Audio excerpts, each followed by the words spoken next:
Break के बाद एक बार फिर आपका स्वागत है। हम बात करेंगे अब राजस्थान के ग्रामीण क्षेत्र के उस फैसले का जिसे हम कहते हैं कि पंचायती राज और पंचायत का फैसला क्या रहा।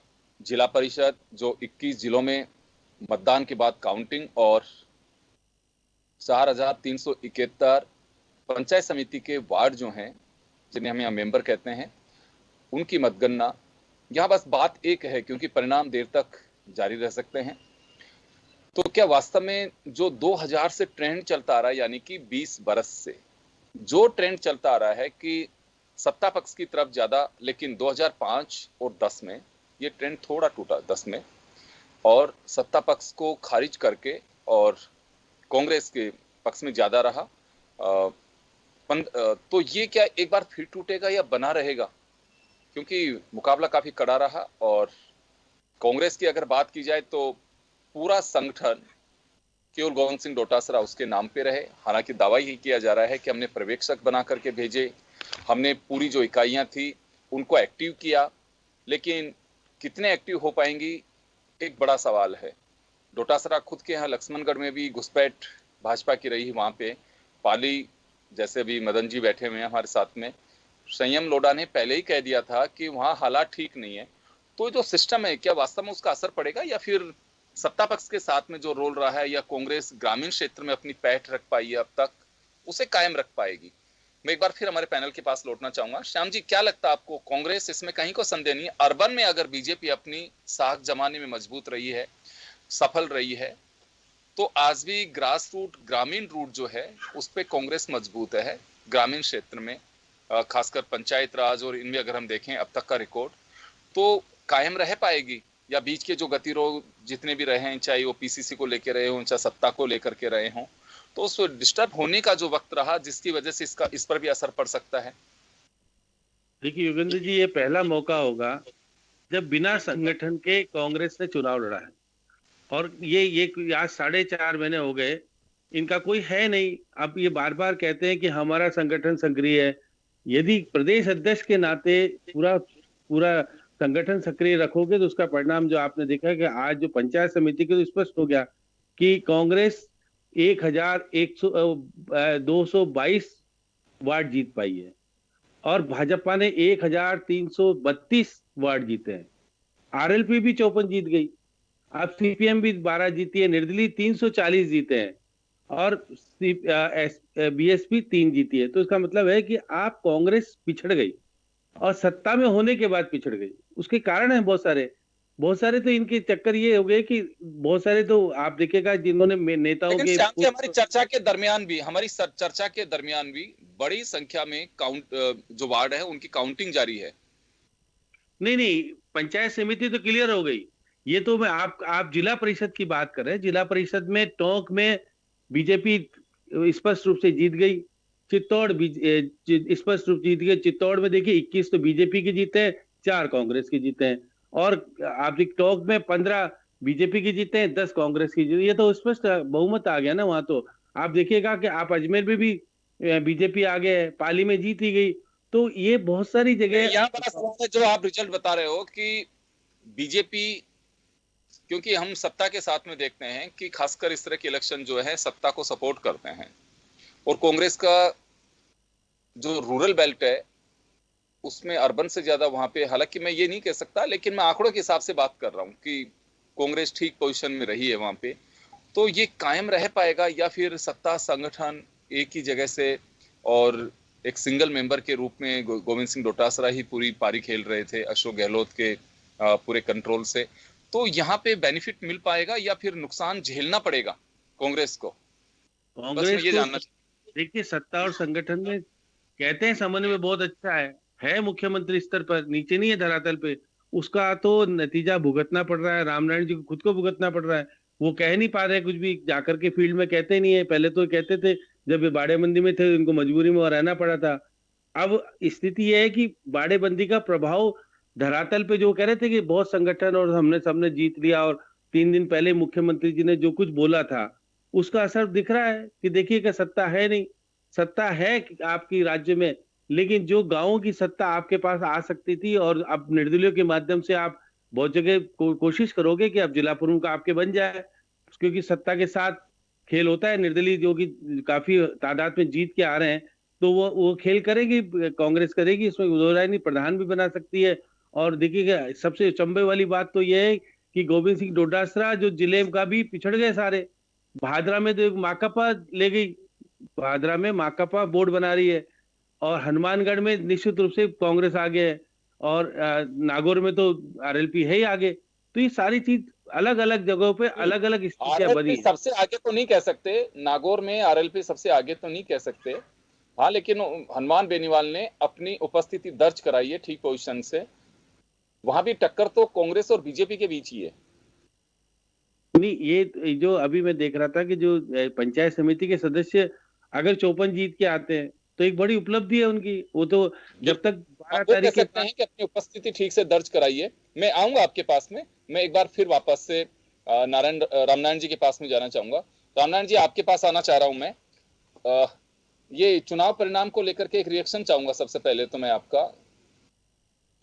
ठीक है जी, महापौर के चुनाव में देख लीजिए, किसी तरह से भी देख लीजिए, कांग्रेस ने कमजोरी नहीं रही है नगर निगमों में भी। और यहाँ भी कुछ जो टिकट डिस्ट्रीब्यूशन में जो त्रुटियां हुई है उसमें कुछ लोग निर्दलीय गए हैं। आप पंचायत समितियों में जितने चुनाव हुए हैं, जिला परिषद अलग चीज है, पंचायत समितियों में 50% पे कांग्रेस अपना बोर्ड बनाने जा रही है। ये आपको नतीजा परसों के दिन अपना मालूम पड़ जाएगा। इसलिए मेरा तो आपसे अर्ज करना है कि ऐसा नहीं है, कांग्रेस मजबूत है। हाँ, संगठन की कहीं ना कहीं रही है, जो पहले वाले अध्यक्ष थे उन पे कंट्रोल नहीं है। और जहां तक बाड़ेबंदी की बात श्याम जी कर रहे हैं, श्याम जी, मैं हमेशा के पैसे जेब में नहीं लेना चाहता था ना, आप समझिए को। इसलिए ऐसा कुछ नहीं है। हम कांग्रेस मैन, हमें सोनिया जी ने माननीय अशोक गहलोत को लीडर बनाया है। जब तक सोनिया जी माननीय अशोक गहलोत को लीडर मानेगी, हम उसके साथ रहेंगे। हमें कुछ नहीं चाहिए, हमें कोई त्याग तपस्या की बात नहीं करते हैं, हमें कोई पद नहीं चाहिए। मैं उन लोगों की तरह नहीं हूँ जो झटका दे के बाहर चले जाए। आज जो 3 दफा मंत्री बने, 3 दफा एमएलए और तीनों दफा मंत्री बने, मैं तो 5 दफा बन गया, 1 दफा नहीं बना, तो मुझे कोई संकोच नहीं, मेरा चेहरा देख लीजिएगा। मैं चिट्ठी पत्र भी नहीं लिखता हूँ, लेकिन हमें ईमानदार के पक्ष में बोल रहे हैं, उसी ढंग से बोल रहे हैं। तो पंचायत राज में कांग्रेस कमजोर नहीं रही है, और गई टाइम तो बहुत कमजोर थी, बीजेपी के टाइम पे कांग्रेस ज्यादा जीती है, इसलिए चलता रहता है, इसमें कोई दो राय नहीं है। राजस्थान ठीक ढंग से चल रहा है, आप तुम्हारा सहयोग कीजिए और राजस्थान में कांग्रेस को जमाइए, क्योंकि बीजेपी देश में के किसानों को, मजदूरों का कुछ दे नहीं पा रही है, देश को बेच रही है। हम देश को नहीं बिकने देंगे। मोदी जी ने कहा था देश को नहीं बिकने देंगे, वो बेच रहा है। कांग्रेस देश को बचाना चाहती है। जी साहब जी, चलिए मदन जी, मैं एक रिएक्शन पहले आपका इस पे चुनाव परिणाम पे। देखिए, चुनाव परिणाम में कांग्रेस क्या करेगी? कांग्रेस का तो हमारे यहाँ तो जिलाध्यक्ष ही नहीं है, उसने इस्तीफा दे दिया था। और पिछली बार 33 में से 32 सीटें बीजेपी ने जीती थी जिला परिषद की, इस बार 30 आई है। और वो एक सीट जो पिछली बार कांग्रेस ने जीती थी, वहां से कांग्रेस का प्रत्याशी ने ही विड्रॉ कर लिया है ना। ये स्थिति है, क्योंकि वो कांग्रेस के जिलाध्यक्ष का वार्ड था, तो कांग्रेस का जिलाध्यक्ष अब है नहीं, उसने इस्तीफा दे दिया। यहाँ पर कई ऐसे हैं जो जातिवाद में बटी हुई है कांग्रेस, और जातिगत आधार पर इन्होंने ये सारी रणनीति तैयार करी है। और कांग्रेस में नेतृत्व है ही नहीं। नेतृत्व कहाँ है? वो न तो शिक्षा मंत्रालय के प्रति वफादारी निभा पा रहे हैं डोटासरा जी, न पार्टी के प्रति वफादारी निभा पा रहे हैं, वो कर ही नहीं पा रहे हैं। आपस में इनकी केवल इतनी गजब की है। ऐसा लगता है मदन जी, ऐसा लगता है कि कोई भी नेता 2 पदों पे रह करके न्याय नहीं कर सकता। नहीं कर सकता है, नहीं कर सकता है। बिल्कुल। क्या करे वो? उनको हमेशा पॉलिटिक्स गृह मंत्री, ट्रांसफर पॉलिटिक्स से फुर्सत नहीं है। गृह मंत्री साहब भाजपा के अध्यक्ष थे, तो हर डिबेट में श्याम सुंदर शर्मा साहब यही तो कहते थे कि 2 चीजें एक साथ कैसे कर सकते हैं। तो यहाँ डोटासरा, श्याम सुंदर जी की बात मान ली ना, तुरंत मान ली। नहीं कैसे मानी? इसलिए और कांग्रेस नेतृत्व विहीन है, उनमें नेतृत्व के गुण ही नहीं है, आपस में लड़ रहे हैं वो। ये देखिए, अभी वो सरकार गिरने की बात आ रही है। मैं एक बात बताऊं, कौन गिरा रहा है? हमारे पास तो बहुमत नहीं है, लेकिन ये आपस में ही इतने लड़ रहे हैं। हमारे कटारिया जी ने बहुत साफ कहा, मदन जी, ये दोनों यदि एक हो जाए, मदन जी, मैं आपको कहीं हमको तकलीफ नहीं है, मदन लेकिन जी, ये नहीं नहीं, मैं नहीं कर रहा। मदन जी, आपकी आपको सरकार मैं चले, कैसा लगता हूँ? आपकी अरे सरकार मदन चले जी, मैं और कैसा ऐसे ही लग रहा चलती हूँ रहे। आपके नेतृत्व में? मैं नहीं, कैसा लग रहा जैसे हूँ? चल रही है वैसे चलती रहे, और हम जैसे जीत रहे हैं वैसे जीतते रहे। ये हमारे हम आपको बहुत आपको भी शुभकामनाएं। शपथ दिलाई जाए। मैं कैसा लग रहा हूँ और नेतृत्व आप में? मैं राजस्थान का नेतृत्व नहीं कर सकता क्या? कर सकते अरे हो, मदन आप जी कर को सकते हो, मंत्री नहीं लेकिन बनाया था। आप जैसे लोगों हाँ, को मैं आगे बहुत आने नहीं देना चाहते। आप जैसे अब लोगों को नहीं आगे आने दिया आने नहीं होगा। देना चाहते। अब आप क्या कह रहे हैं? देखिए, रामनारायण जी ने एक बात कही थी कि सोनिया जी ने अशोक गहलोत को नेता माना। प्लीज, अशोक गहलोत नेता नहीं है, सोनिया जी ने माना, इसलिए ये उनके साथ है। अरे ये कोई बात हुई क्या? रामनारायण जी थोड़ा विचार करो। अरे केवल सोनिया जी ने किसी का तिलक लगा दिया तो वही नेता बन जाएगा? खुद में भी कुछ गुण होते बिल्कुल, हैं, खुद में भी हम नेतृत्व लीडर के साथ क्षमता हैं। होती हम ऐसे लीडर है, के साथ सबको हैं जो साथ किसान लेने को की बर्बाद क्षमता कर रहे होती हैं। है। सोनिया जी आप किसान ऐसे के साथ हैं, हम भी उसके साथ। केवल आका के आशीर्वाद से कोई व्यक्ति कितने दिन राजनीति कर लेगा? अपने खुद के गुणों के आधार पर प्रतिभाएं निखरती है भगवान। इसलिए आप केवल ये नहीं कि उन्होंने कह दिया इसलिए ये कर दिया, ये ठीक चलिए बात खैर। नहीं है।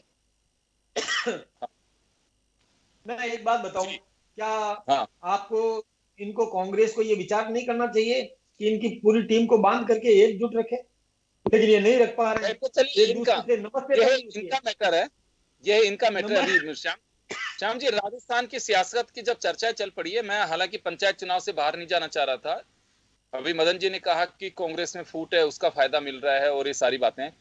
बीजेपी में पूरा चुनाव ठीक से जैसे लड़ा जाना चाहिए यूनिटी के साथ में, आप कह सकते हैं कि उसी तरह से लड़ा गया? मदन जी तो साफ कह दे कि इनकी पूर्व मुख्यमंत्री जी को पूछते नहीं, जबकि शासन 5 साल उनका रहा, सारी उपलब्धियां उनकी रही, उनको पूछते ही नहीं बार बार। हमेशा आप देखिएगा कि कटारिया जी क्या कहते हैं या कुछ कहते हैं, इनके तो कई नेता तो क्वारंटाइन है, वो भी मैनेजमेंट नहीं संभाल पा रहे हैं। ये तो ऊपर वाले राम ने जी भाई यही साहब, कोरोना पैदा कर वसुंधरा दिया। जी के जो विकास के काम थे उसी के उसको आधार पर हम जीते हैं। आप वसुंधरा कौन कह जी ने रहा जो है? विकास के कह नहीं आयाम रहे हैं। स्थापित किए, उसी अरे वो कारण से कहते हम जीत रहे हैं। मदन जी कहते नहीं है, आपके आपके जो प्रदेश अध्यक्ष नए बने हैं वो नहीं मानते उनको, उनका नाम लेते तो उनको पता नहीं क्या होता है। देखिए राजस्थान में ऐसा जो नहीं। स्थितियां बनी है, नहीं राजस्थान में जो स्थितियां बनी है, अर्जुन मेघवाल तो बड़े लीडर हैं आपके, और वही आपके कन्वीनर थे। उनके बेटे चुनाव हार गए बीकानेर से, ये ध्यान रखना आप।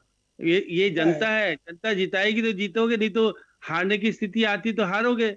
अब आप देखिए ये बहुत सारी जगह पर साले मोहब्बत के भाई हार गए चुनाव हारे हैं।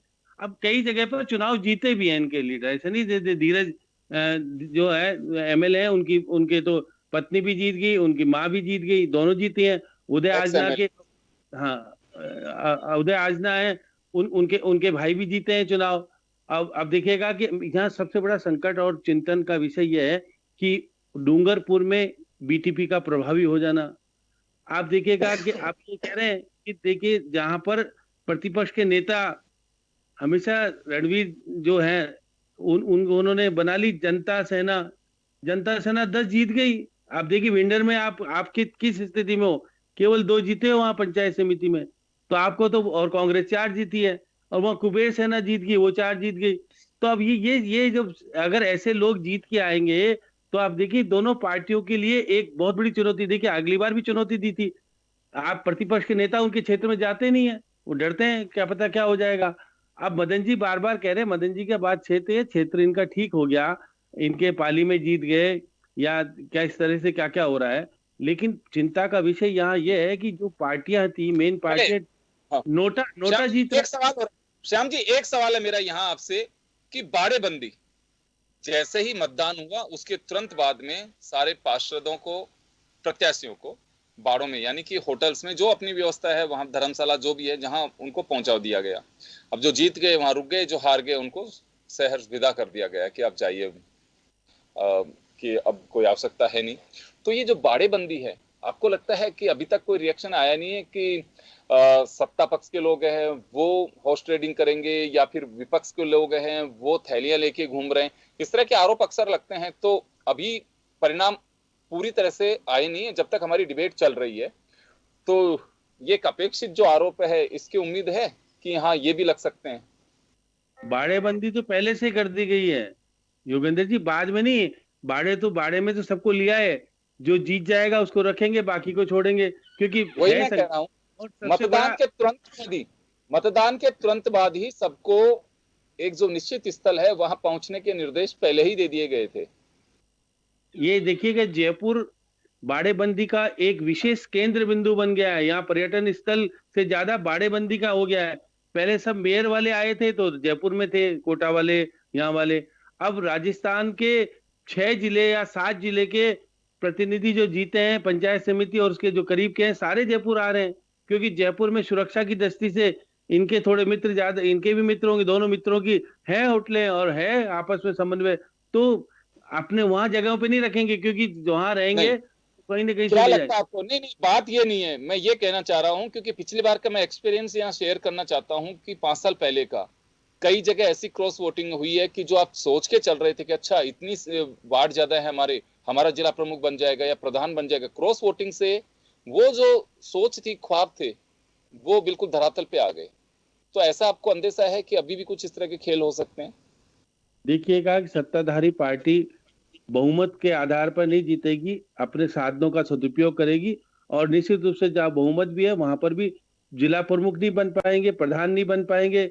मदन जी को पता है कि बहुत सारी चीजें होती है, बहुत सारी चीजें दी भी जाती है। जयपुर में पहले रामचरण बोना कम थे तो भी वो जीत गए थे, वो बाबूलाल नागर ने उनको दे दिया था जब वो पार्षद का जो। तो ये बहुत सारे लोग होंगे इनके जो बीजेपी के होंगे, वो दे जाएंगे, क्योंकि दल बदल कानून तो लागू होता नहीं है। वहां पर देने के बाद, जीत जाने के बाद आप क्या, ये है, ये तोड़ है कि राजनीति में जिस प्रकार का माहौल, केवल ये तो है, आपने दल बदल विधेयक कहाँ लागू होता है? जैसे भाजपा ने आने के बाद तो दल बदल का वो ही बदल दिया, पेटेंट ही बदल दिया, इस्तीफा दे दो, उसके बाद देखी जाएगी। तो आप तो किसी के मत रहो, हमारा तो हो जाएगा काम। आप इस्तीफा दे दोगे तो वापिस चुनाव हो जाएंगे, तो आधे आप जीतोगे तो भी हम जीत जाएंगे। तो ये जो पेटेंट बदला है, जिसपे चिंता का विषय दोनों राजनीतिक पार्टी को करना चाहिए। जिस पार्टी से जीत के आता है उसका नहीं होता है, वो दूसरे का हो जाता है। इसलिए निर्दलीय जीतते हैं। निर्दलीय जीतने का कारण है कि जब आप टिकट नहीं देते हो तो आपके खिलाफ खड़े होते हैं और जीत के आते हैं, और फिर कहते हैं हमारे ही हैं, हमारे पास ही रहेंगे। हाँ, जब तक चुनाव जीतता नहीं है वो आपका नहीं है, जीतने के बाद वो आपका हो जाता है। तो राजनीति में धरातल पे जो कांग्रेस चाह रही थी और जो जिस तरह के सपने देख रही थी, वो सपने पूरे नहीं हो पा रहे हैं। अब निश्चित रूप से कांग्रेस के पदाधिकारियों को और सत्ता को सोचना पड़ेगा, नहीं तो आने वाला संकट जिस प्रकार का है और बढ़ेगा वो। तो इसलिए चलिए, मैं वापस आ रहा हूँ श्याम जी, आ रहा हूँ रामनारायण जी के पास जाना चाहूंगा। सर, मीना साहब, एक बात जानना चाहूंगा कि हर चुनाव से पहले बाड़ेबंदी, अब बाड़ेबंदी के बिना कोई काम नहीं, भरोसा टूट रहा है राजनीतिक दलों का अपने लोगों से, यह वजह क्या है? देखिए, राजनीतिक स्वच्छता खत्म होती जा रही है और ईमानदारी कमजोर होती जा रही है, बेईमानी बढ़ती जा रही है, और इसका मुख्य कारण है पार्टीज में ईमानदार नेताओं को तरजीह कम देना। इसलिए ये सारी स्थितियां पैदा हो रही है।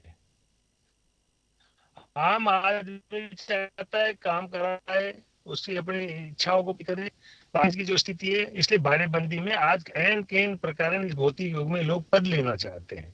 कोई पार्टी अछूती नहीं है। पहले बीजेपी अपने आप में कहती थी, उसके पहले कांग्रेस कहती थी, कोई पार्टी अछूती नहीं है। इसलिए बाड़ेबंदी जरूरी है, क्योंकि आज इतना महंगा चुनाव है, गरीब आदमी चुनाव लड़के आता है, और ग्रामीण क्षेत्र में ये तो खैर मोदी जी को धन दिखता है, लेकिन ग्रामीण क्षेत्र में बीमारी, बेरोजगारी इतनी बढ़ रही है कि कोई इसमें कोई दो राय में मानता स्वीकार करता। जी साहब जी। चलिए, मदन जी आपके पास आना चाहूंगा। ये पार्टियों का भरोसा टूट रहा है, बाड़ेबंदी क्यों की जाती है? इसके लिए एक काम करना चाहिए कि इसमें भी एंटी डिफेक्शन लॉ यहाँ भी लागू करना चाहिए कि जो जिस पार्टी से जीत करके आया है वो पार्टी बदल नहीं सकता, उस पार्टी के साथ वो मान्य है, रहेगा, रहना ही चाहिए। एक बात तो ये। दूसरा, ये कार्यकर्ताओं में निष्ठाएं पैदा करने की, संस्कार पैदा करने की आवश्यकता है। जब संस्कार देंगे, निष्ठाएं होगी, संविधान, पार्टी के संविधान, रीति नीति को समझ करके व्यक्ति उसमें पार्टी में सदस्य बनेगा, तो वो फिर इधर उधर होने वाला नहीं है। लेकिन होता क्या है कि एंड टाइम पर ढूंढ ढूंढ करके कैंडिडेट बनाते हैं, उम्मीदवार पहले से होमवर्क करते नहीं है, पार्टियां होमवर्क करती नहीं है कि कौन सा वर्ग का ये वार्ड है और उस वर्ग के लिए पहले से ही छानबीन करे और वहां पर कौन उपयोगी रहेगा, जनमत वहां सर्वे करवा दे और उसके बाद उम्मीदवार मैदान में उतरे तो ये दिक्कत नहीं होगी। लेकिन ऐसा होता नहीं है, पार्टियां काम नहीं करती, एंड टाइम पर किसी को भी ढूंढ करके ला करके खड़ा कर देते हैं, फिर इसके बाद में धनबल का और सत्ता का दुरुपयोग होता है। और ये संभावनाएं हैं इस बार भी कि देखिए, एंटी कांग्रेस सत्ता का डिफेक्शन बिल की दुरुपयोग आपने जो करेगी। जिक्र किया है, एंटी डिफेक्शन बिल का आपने जो जिक्र किया, अभी सीपी जोशी ने उस पर एक बहुत गंभीर बात कही थी गुजरात में, जब संवैधानिक सदस्यों की जो ये चल रही थी, वहां पे ओम बिरला जी भी थे, उसमें कहा कि बहुत डिफेक्टिव बिल है, ये बिल ही डिफेक्टिव है। खैर, मैं कभी चर्चा करूंगा आप लोगों के साथ में इस पे। ये बात बिल्कुल सही कही उन्होंने, हाँ, ये बात सही कही, सीपी जोशी ने बात सही कही। उन्होंने कहा कि इस पे सभी राजनीतिक दलों को विचार करना चाहिए, कोई एक पार्टी की बात नहीं है। हमने एक ऐसा कानून बना दिया जो अपने आप में ही पूर्ण नहीं है, कोर्ट में कुछ अलग बात कही जाती है, हाउस में कुछ अलग बात आती है, तो ऐसा बिल ही क्यों बनाया गया, या उसमें संशोधन करिए। खैर, एनीवे, लेकिन यहां मैं जो बात कहना चाह रहा हूं कि एक इसमें जैसे आज जिला परिषद का सदस्य है, पंचायत समिति का सदस्य है, क्रॉस वोटिंग की उसको बिल्कुल पूरी छूट दी गई है। वो चाहे जिसको वोट दे, नहीं चाहे तो मत दो। ये जो व्यवस्था कर रखी है, ये एक रास्ता निकाला गया है कि जो सत्ता पक्ष हो वो कभी भी चाहे तो अपने मन मुताबिक अपना दखल करके, अपने संसाधनों का उपयोग करके, सदुपयोग करके इसे अपने तरीके से चुनाव जीतने की कोशिश की जा सकती है। इसे ऐसे देखा जाए, क्योंकि आरोप लगते हैं। ये बात सही है, ये आरोप इस प्रकार के लगते हैं और आरोप बिल्कुल बेबुनियाद भी नहीं है, ये आरोप सही भी है, ऐसा होता ही है। जो आज कोई भी व्यक्ति प्रभावित हो जाता है, मैंने आपको दोनों बातें बताई ना कि कई खेमे भी तोड़ते हैं, जैसे बाड़ाबंदी है, बाड़ाबंदी में सेंधमारी भी होती है। बाड़ाबंदी से निकाल करके जब वोट देने के लिए जाता है तब तक उसके परिवार वालों को संपर्क करते हैं लोग, और परिवार वालों को प्रलोभन भी देते हैं कि वो फिर वो मोबाइल सारे एकत्रित कर लेते हैं। ये सारी बातें हैं, ये सब हम सब जानते हैं इस बात को। इसके लिए एंटी डिफेक्शन लॉ तो लागू इन छोटे चुनावों में भी होना चाहिए। या तो पार्टी स्तर पे चुनाव मत कराइए, पार्षद के चुनाव भी फ्री लॉन्सर कर दीजिए, ये पंचायत समिति के भी फ्री कर दीजिए, वो तो समझ में आता है। लेकिन पार्टी लेवल पर यदि चुनाव होता है तो फिर एंटी डिफेक्शन लॉ लागू होना चाहिए। समय कम है। मैं एक सवाल श्याम जी से लेना चाहूंगा। श्याम जी, कुछ जगह कांग्रेस का भी मैं बयान पढ़ रहा था, उसमें कहा गया है कि बहुत सारे लोग हमारे ऐसे हैं जहां सिंबल नहीं पहुंच पाए थे, वो लोग जीत करके आ रहे हैं। देखिए, आपने योगेंद्र जी पहले शांति धारीवाल जी का पहले भी बयान सुना था कि हम तो किसी को जो जीतेगा वो हमारा। तो वही वाली बात है, अब ये कांग्रेस का जीता वो हमारा, क्योंकि सत्ता है तो हमारे सब कुछ है, हमको हमारे साधन के उपयोग करके कहीं से भी उठा के ला सकते हैं। तो ये सब सत्ता का विश्वेंद्र जी ने भी यही कहा, भरतपुर विश्वेंद्र जी ने भी यही कहा। अब देख, मैं तो ये कह रहा हूँ ना मदन जी, जब आपकी वसुंधरा जी थी तो वो भी यही करती थी, अब अशोक जी है वो भी वही करते हैं। दोनों सत्ता में जो होता है वो करता है। सत्ता हमेशा सबको लुभाती है और आगे बढ़ाने का चांस भी मिलता है कई बार। जो रहेगा उसके साथ सब कुछ मिलेगा। तो ये बात सही है कि इस राजनीति को शुचिता लाने के लिए सीपी जोशी ने तो कहा कि पार्टी के पदाधिकारी बने, वो भी लोकतांत्रिक तरीके से बने। हाई कमान के कहने से दोनों पार्टियों में जो बनने लग गए हैं उससे लोकतंत्र टूटा है, उसको सुधारना चाहिए, तो फिर बाकी जगह भी सुधार हो जाएगा। इसलिए निश्चित मदन जी बन नहीं पा रहे हैं, कोई पद नहीं मिल पाता है इनको। जब होते हैं एमएलए होते हैं तो इनको उप सचेतक बना दिया जाता है, रामनारायण जी को उपाध्यक्ष बना दिया जाता है। तो जो लोग अच्छे काम करने वाले होते हैं उनको मंत्री पद नहीं मिलता, उनको मुंह चुप कराने के लिए बैठा दिया जाता है। तो ये सारी बातें हैं, इसलिए लोकतंत्र जीवित रखने के लिए पहले मैं रोकना चाहूंगा सर, मैं माफी चाहूंगा, बहुत लंबी बहस हो सकती है क्योंकि मुद्दा ऐसा है। और बड़ी बात यही है कि चुनाव परिणाम बहुत कुछ तय करेंगे, किस तरह की दिशा राज्य में चल रही है सत्ता पक्ष और कांग्रेस संगठन की। क्योंकि बिना संगठन के, क्योंकि अभी अगर हम बात करें तो केवल गोविंद सिंह डोटासरा प्रदेश अध्यक्ष हैं और बाकी संगठन का गठन होना है, जिसके लिए संकेत दिए हैं अजय माकन ने कि दिसंबर के आखिरी तक संगठन को पूर्ण कर लिया जाएगा। खैर, ये सब चीजें बात की हैं, लेकिन फिलहाल चुनाव लड़ा गया और कोरोना काल का ये चुनाव था, लेकिन परिणाम बड़े अपेक्षित जैसे थे कि वैसे ही आ रहे हैं। और क्या, मैं राजनीतिक अपेक्षा की बात नहीं कर रहा हूं, लेकिन जो मोटी बात है वो है कि कई चीजें इसमें सामने आएंगी। हाँ, जनाधार कितना राजनीतिक दलों का किस क्षेत्र में कहाँ रहा, वो भी एक पैमाना होगा ग्रामीण बेल्ट के लिए। तो उस पर भी हम गौर करेंगे। चलिए, बहुत बहुत शुक्रिया आप सभी का। खास खबर में इतना ही, दीजिए इजाजत, नमस्कार।